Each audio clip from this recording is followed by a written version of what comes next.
Oke, bismillah. Assalamualaikum warahmatullahi wabarakatuh. Bulannya telah menguasai hati. Apa kalau Bismillahirrahmanirrahim. Alhamdulillah kita lihat levelnya isinya para dokter yang isinya karena kita antara kemana. Dokter, saya urut dari bukunya Hamka itu ya. Dokter itu pertama-tama harus logikanya logika kewajiban pada sesama, logika pengabdian pada anak Adam seluruhnya. Logika pertama itu. Urusan bayaran, urusan imbalan itu nanti. Itu konsekuensi logis kok. Jangan jadi target. Kalau menurut bukunya Hamka. Jadi kalau target pertama harus menolong, karena dokter itu citranya adalah penolong, pelindung, bahkan kayak ayah di depan anaknya pada siapapun yang membutuhkan dia. Kalau di sini ada mahasiswa kedokteran, yang pertama memang harus kemanusiaannya. Dia punya tanggung jawab, punya kewajiban pada sesama manusia. Yang terakhir itu penting, memasukkan kegembiraan dan sukacita pada orang sakit. Dokter tidak boleh menakut-nakuti. Waduh pak, sakit kayak gini nih. Oh itu pasiennya stres, penyakitnya double nanti. Ya, gembirakan, besarkan hatinya. Kayak kan sekarang banyak tuh yang dokter yang bisa menggembirakan, meskipun yang bikin sumpah juga ada. Ini bapak kalau 3 hari tidak sembuh berarti gawat itu pak, kembali lagi ke sini. Nah, ya. Jadi menakut-nakuti tidak boleh. Masukkan rasa gembira dalam hati pasiennya. Ya yang dokter nanti ngerti akan ada kode etiknya. Yang jelas kemanusiaan yang jadi dasarnya. Ya kalau di Indonesia mungkin dokternya baik-baik. Kalau di film India itu banyak yang dokternya nyebeli. Di film tapi tidak tahu aslinya. Mungkin ya ndak ya, ndak beda. Oke. Terus. Nah, kalau ini pembela hukum, pengacara. Pembela hukum itu kalau dulu namanya pokrul. Hati-hati, ada yang jelek, ada yang bagus. Yang jelek itu dulu dikasih nama pokrul bambu. Bambu itu bahasa Jawanya pring. Kan banyak orang kayak Sosro Kartono itu memaknai bambu sebagai positif. Tapi kalau ini bambu dengan makna negatif. Pokrul bambu itu orang yang banyak ngomongnya tapi isinya kosong. Kalau kamu bikin kentongan dari bambu itu kan dipukul kan keras itu. Tapi sebenarnya isinya nggak ada apa-apanya. Keras di luar, dalamnya kosong. Lebih banyak nipunya daripada benernya. Ini namanya pokrul bambu. Bener salah nggak penting, yang penting aku ngomong biar menang. Itu disebut pokrul bambu. Dari pokrul bambu ini nanti terkenal istilah debat kusir. Debat kusir itu yang debat yang tidak produktif, yang dicari menang kalah, logikanya tidak runtut, yang penting menang. Orang-orang semacam ini disebut pokrul bambu. Nah kalau kalian lihat TV nanti banyak. Tidak ada isinya ngomong tok, yang penting menang. Dia sudah puas kalau lawan bicaranya jatuh. Targetnya cuma itu. Bukan perbaikan sosial, bukan kemuliaan kemanusiaan. Yang penting musuhnya kalah, mau itu tok. Itu namanya pokrul bambu. Yang baik itu pembela hukum, ya pokrul, tapi pokrul yang bertanggung jawab, berilmu, berpengetahuan, bijaksana, kuat hujahnya. Jadilah pembela hukum yang baik. Kemudian yang diperjuangkan ya hanya kebenaran. Tidak peduli apapun selain keadilan. Mungkin dapat tugas membela yang salah, ya dibela agar yang salah ini seandainya dapat hukuman sesuai dengan kesalahannya. bukan jadi sasaran balas dendam yang berlebihan. Bukan kok terus yang salah gimana caranya jadi benar. Itu namanya pembela hukum yang baik. Jadi pokrol yang luas pengalaman, pengetahuan, kalau ngomong juga baik dan argumentasinya juga baik. Nah, ada quote dari Hamka, seorang guru mendidik muridnya walaupun murid itu nakal. Seorang pembela membela pesakitan walaupun yang dibela bersalah. Seorang dokter mengobati pasiennya walaupun pasien itu tidak bisa membayar. Karena kenakalan murid, kesalahan pesakitan, ketidakmampuan pasien itu tantangan-tantangan bagi guru, bagi pembela, bagi dokter. Bukan sesuatu yang harus dihindari. Kalau dia menghindar murid yang nakal, bukan guru yang sejati. Yang dicari yang baik-baik saja, ya wis apik. Mesti aja hasilnya apik. Yang luar biasa itu yang semula nakal tapi terus jadi bagus. Ini guru yang luar biasa. Pembela juga begitu. Pesakitan yang orang sudah marah mungkin digantung saja, dibakar saja, tapi dia bisa membela dan dihukum sesuai kadar kesalahannya, itu pembela yang bagus. Dokter yang mengobati yang tidak bisa membayar, tidak apa-apa. Yang pertama-tama kemanusiaannya. Urusan bayar nanti kita cari bareng-bareng. Nah, ini dokter yang baik. Kalau versinya Hamka. Pak, kok ya relevan Pak sama hari ini. Itu Hamka kan ngomongnya dulu. Hamka itu lahir 1908, meninggalnya 1981. Kok masih cocok Pak? Ya berarti memang jangan-jangan situasinya tidak berubah sejak dulu. Oke, pengarang. Hari ini kan banyak pengarangnya. Kalian kan beberapa kan juga nulis-nulis buku. Perhatikan pengarang itu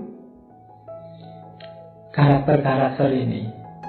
Yang pertama, harus luas pengetahuannya tentang bahasa bangsanya.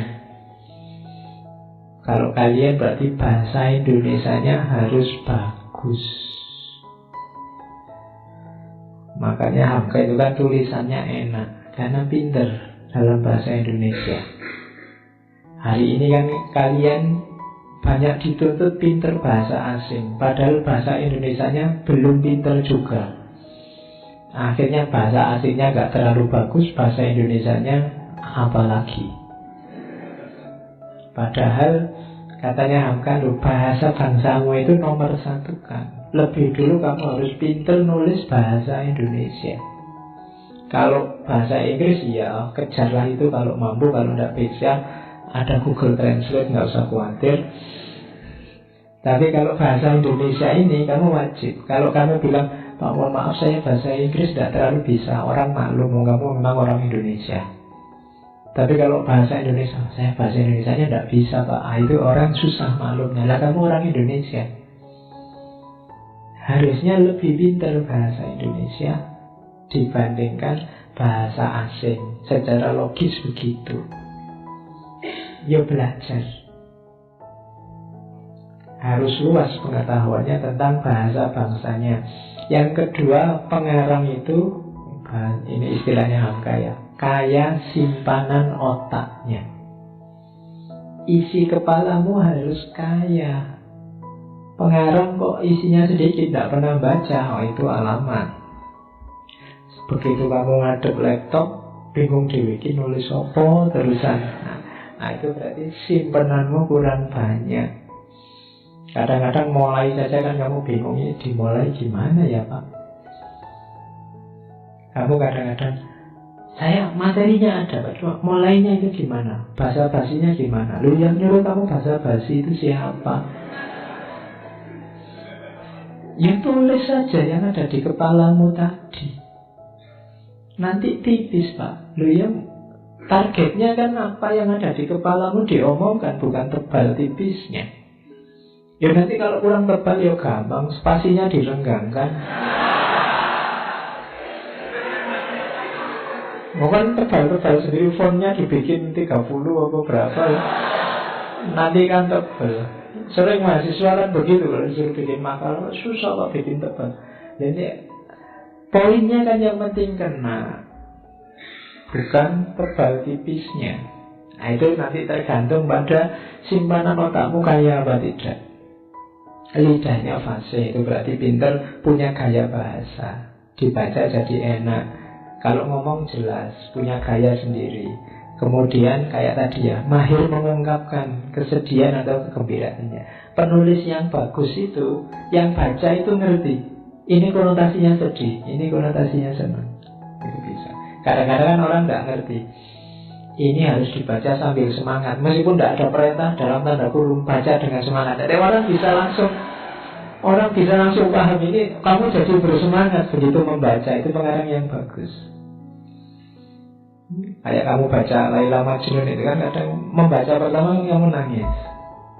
Wah iya ya, ini rasanya terharu sekali. Itu pinternya yang nulis, pinternya yang ngarang. Nah kamu juga harus bisa, kalau memang mendeklarasikan diri jadi pengarang, bisa mengaduk emosi pembacanya. Jangan kok kamu nulis pinginnya sedih, yang baca malah ketawa-ketawa. Ya, nanti wale itu namanya. Atau jangan-jangan kamu enggak Pak, saya memang spesialis nulis yang kebalik. Kalau saya pingin ngomong yang ketawa-ketawa, yang baca mesti nangis. Kalau saya pingin ngomong, ya enggak apa-apa, gaya saya memang begitu Pak, mungkin gitu. Oke, terus teguh pendirian. Ini penting karena jangan jadi pengarang pesanan, dibayar orang untuk nulis hal tertentu untuk kepentingan ideologi tertentu, itu namanya pesanan. Tapi kalau kepentinganmu sendiri, ideologimu sendiri, ya monggo. Atau yang cocok dengan keyakinanmu, ya monggo. Yang jelas teguh pendirian. Sebenarnya niat mulianya pengarang itu meningkatkan kualitas kecerdasan bangsa. Jadi penulis itu gurunya masyarakat. Maka jangan nulis yang tidak ada manfaatnya, tidak ada pentingnya. Nulis yang bermanfaat, sekiranya masyarakat naik digit kecerdasannya. Jangan nulis yang merusak masyarakat. Nah itu kemuliaan. Bagi yang buka usaha, ayo bahasa sekarang mungkin wira swasta, buka, ingin kalian jadi majikan sendiri, buka usaha apa, perhatikan budi ini. Jadi moral itu selain demi kualitas usahamu juga, kalau dalam agama ada namanya barokah. Jadi mungkin untungnya secara kuantitas jadi kecil, tapi barokah.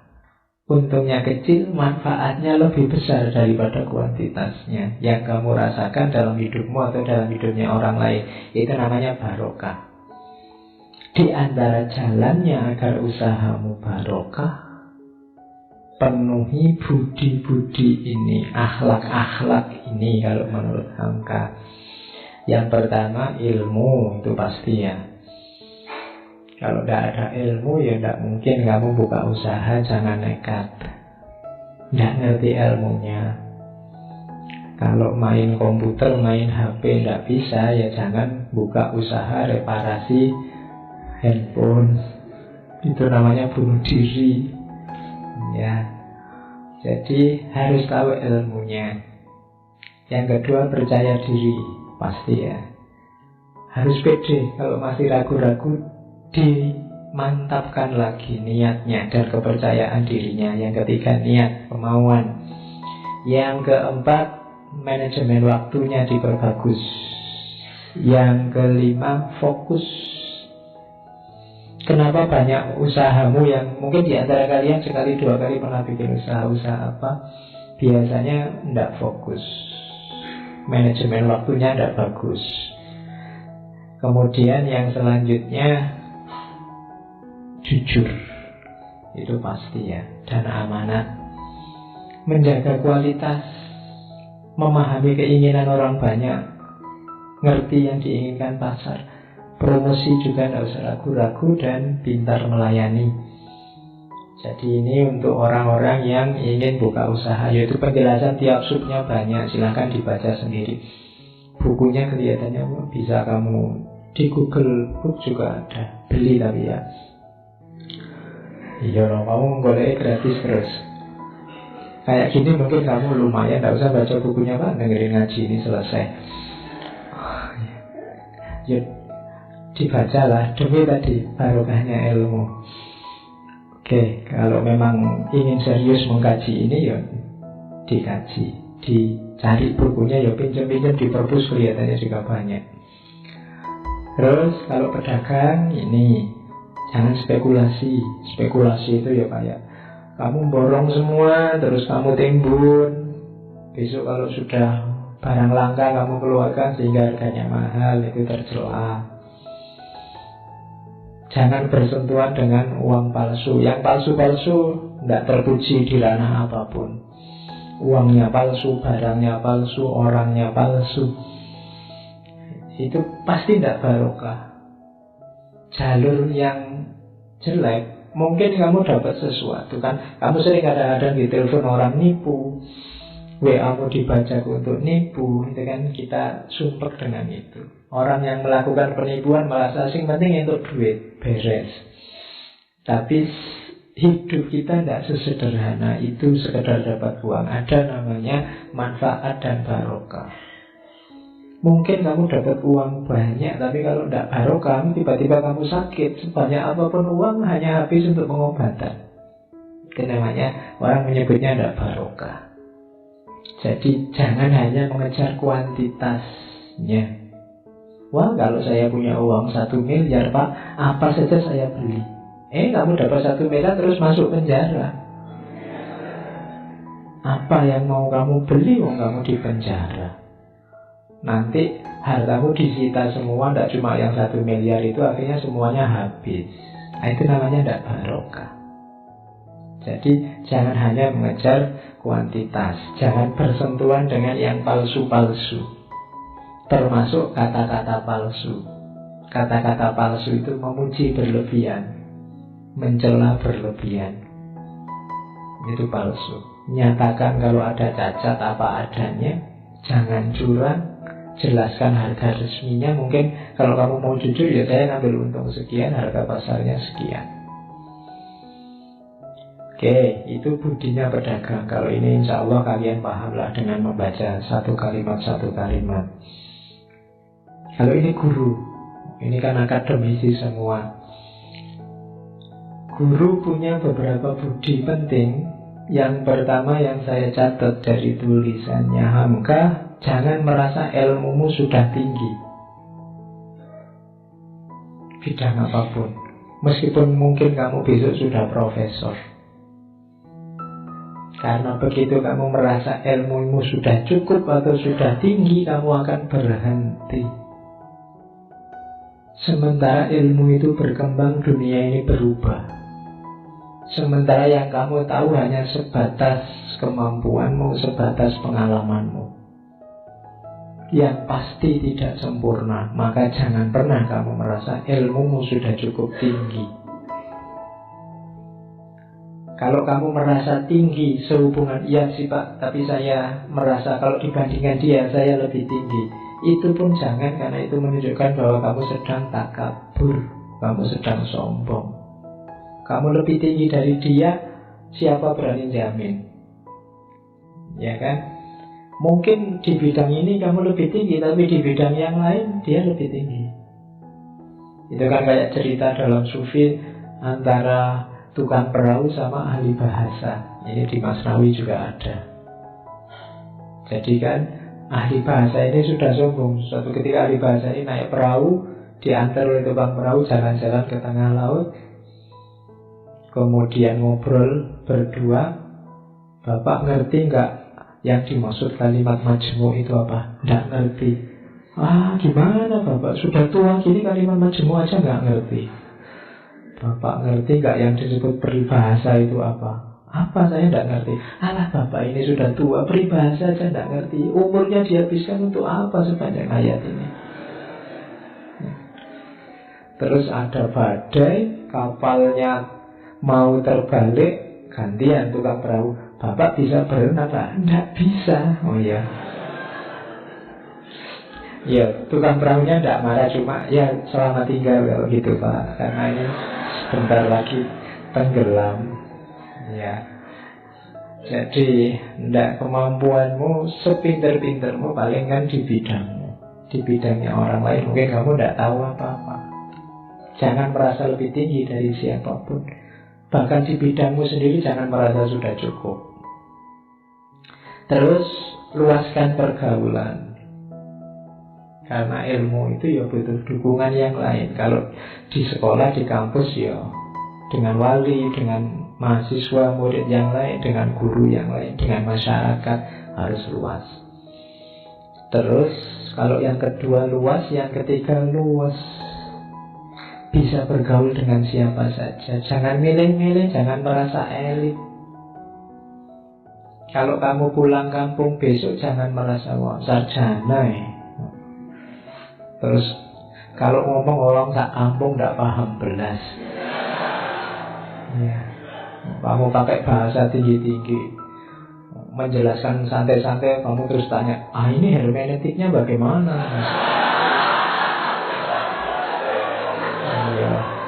Nah, kamu kan sering gitu. Ya wong kampung ya tolak-tolak hermeneutik panganan opo. Iya, ya kamu dipinterkan, kamu pinter ini kan diberi kesempatan oleh masyarakat. Bahkan mungkin ada anggaran, dana-dana masyarakat terlibat untuk subsidinya kampus-kampus. Besok kamu harus memberi manfaat ke mereka. Jangan malah menyusahkan mereka. Kan hari ini banyak orang pintar itu yang isinya cuma menyusahkan. Setiap kali dia ngomong, besok pagi ada masalah muncul. Kan ada yang begitu ya kok jangan. Ilmu juga butuh barokah. Barokahnya ilmu itu, ya ilmu menjadi solusi dari banyak masalah. Usahakan setiap kali kamu ngomong, besok pagi ada masalah terselesaikan. Itu ilmumu barokah. Jangan sebaliknya, begitu kamu ngomong masalah muncul, terus kamu diem aja. Kalau gitu nggak usah ngomong. Ya kamu cuma bikin susah. Oke, terus luas ya, bisa kemana-mana. Terus bisa memberi petunjuk, bisa membuka. Kalau ada muridnya, Pak, saya kok buntu ini tidak bisa mikir, kamu bisa buka pikirannya. Usahakan kamu bisa, paling tidak beri semangat. Jangan malah kamu buntu, saya sejak lama itu juga buntu misalnya. Itu nanti muridmu cuma gurunya kaya buntu ya. Nah, ya paling tidak besarkan hatinya. Ayo kita cari bareng-bareng jawabannya. Nah, jadi jadilah inspirator pada murid-muridmu. Jangan menjatuhkan semangat mereka. Dan juga jangan hanya mentransfer ilmu. Tanamkan juga sikap, perilaku, kesadaran, kepercayaan diri pada mereka. Justru ini lebih penting. Kalau untuk nambah ilmu selanjutnya, mereka bisa nyari kemana-mana. Tapi pembentukan karakter ini perlu. Besok kalau kamu jadi guru, jadi mahasiswa, usahakan bisa masuk semua, tidak cuma ilmunya. Cuplikan audio pembahasan di video selanjutnya yang akan datang. Sebelum itu jangan lupa ya like, komen, dan subscribe-nya ya. Hidup itu ya ada, kalau bahasa anak sekarang, ada ngegasnya, ada ngeremnya. Kalau kamu ngerem terus, lah kapan maju nih? Kan gitu. Hidup ini ya perlu maju, tapi ya ndak gas terus-terusan. Kolo-kolo ya ngerem. Ngerem itu gunanya apa? Merenung, introspeksi. Apa ya sudah benar yang tak jalanin ini? Oh, masih benar, jalan lagi. Sampai beberapa waktu dicek lagi, direm lagi, dievaluasi lagi.